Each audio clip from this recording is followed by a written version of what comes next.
How to add map to Squarespace. Hi everyone, welcome to this tutorial. In today's tutorial, I'll be showing you how you can add map to Squarespace. Alright, adding map to Squarespace is very simple.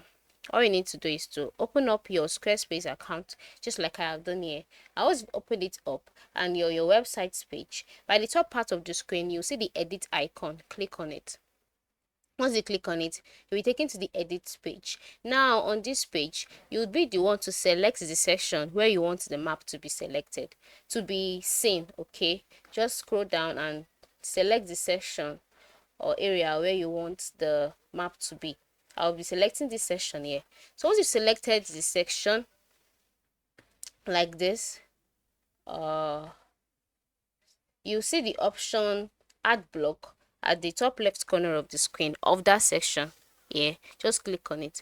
Once you've clicked on it, you see so many things that can be added to your session and to your Squarespace website. So select map. Map is located below line and above markdown. Once you've selected the map this way, just hold on and then you see a map image being displayed. So if you want to move it, you can just long press on it this way and then move it with your cursor to the middle or whichever side you want it to be. And if you want to duplicate it, you just use this tools option here to work with it. So this is how you can add map on Squarespace. Thanks for watching.